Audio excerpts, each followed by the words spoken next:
In Sweden, we like to think of it as the land of ABBA and IKEA. There's actually been a kind of civil war that's erupted now into the streets for almost 2 weeks. It's a war against freedom. Now, in several cities, mobs, mainly Muslim, have attacked police, injuring more than 100, burning dozens of police vehicles. Sweden's police chief said it was the worst street violence he'd seen. The mobs were trying to kill his officers. And Sweden's justice minister says some foreign governments in the Middle East seem to be stirring up these mobs. Now, you probably guessed already the freedom that these mobs are attacking. It's the free speech that the West thought was one of its most fundamental beliefs. It's the freedom that is so central to our democracies, to our art, to our science, a freedom that's behind not just our open societies, but our wealth. Now, against that freedom, there's a religion, Islam, and the extremists in Sweden's immigrant communities who say that Islam must never be insulted. Some say the penalty for that is death. Now, it's a medieval code that not for the first time has brought blood to the streets of Europe. Now, of course, you could blame this Danish-Swedish politician that's now being held responsible for these riots, and many do. Rasmus Paludan heads a nasty far-right political party that's not just anti-immigration but anti-Islam. He wants Muslims deported and Islam banned, and he's announced a tour of Sweden burning the Quran in various cities, a stunt that he's pulled before. Now, at least one good thing about this war is that Sweden is one country in Europe that does take free speech very seriously. It's defended cartoonists, for instance, who mocked Muhammad. And Sweden's police said, well, look, all right, you can burn the Quran and we will in fact protect you and your right to do so, which is exactly what happened. And then bang, the riots, including in cities which Paludan never actually managed to get to as the violence spread.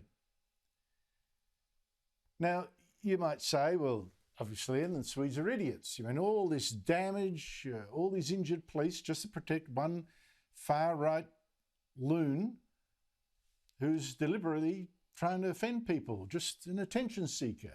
That's crazy, shut him up. Leave Muslims alone, let's have some peace.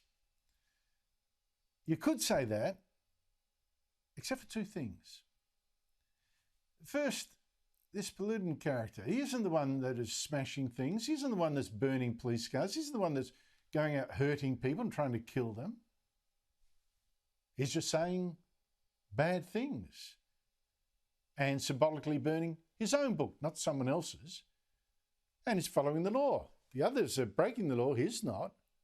So, sticks and stones, ignore him and no one is hurt. But ignore the mob. And lots of people are hurt.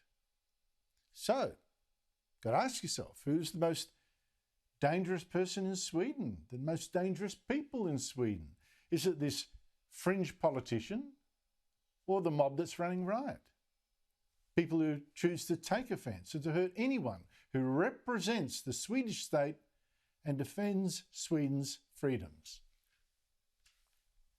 And the second problem with saying, oh, look, it's this politician, just shut him up. The second problem with that is this.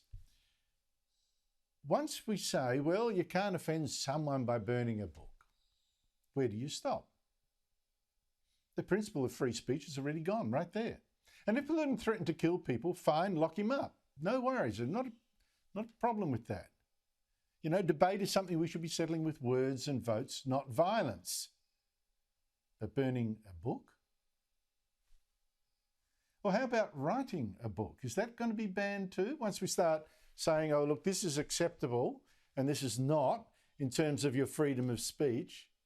You see, the West has grappled with this specific problem for more than 30 years, since author Salman Rushdie wrote the Satanic Verses, attacking the Quran. He didn't burn the Quran, he just attacked it in a book. And that got him a death sentence put on him by Iran. And there you go. There were attempts to kill Rushdie. One of his translators was in fact murdered. Others have been attacked, even killed, for daring to criticise or even discuss Islam. The way that many critics freely criticise Christianity, no problem with that. And Salman Rushdie had to spend many, many, many years protected by police, hidden away from people. Or how about Dutch director Theo van Gogh? He was murdered in the street in Amsterdam for directing a film criticising Islam for oppressing women. Or the cartoonists in Scandinavia who drew cartoons of Muhammad. They were attacked. They faced death threats. They were even shot at. One of them was, and the people in this bookshop, for drawing a cartoon of Muhammad. One in Denmark was killed just at that book launch. And cartoonists in the French magazine Charlie Hebdo, they were slaughtered for mocking Islam. And 2 years ago, a French teacher was beheaded for showing his students a cartoon of Muhammad during a lesson where he wanted to stress the importance of free speech. Killed.